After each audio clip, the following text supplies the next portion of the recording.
Pedro andou com Jesus, viu milagres e prometeu fidelidade. Disse que jamais o abandonaria. Já deixa o like e segue para mais vídeos. Mas na noite mais difícil, o medo falou mais alto.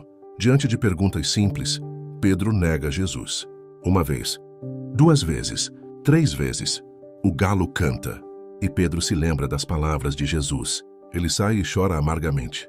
Não é o choro de quem perdeu algo.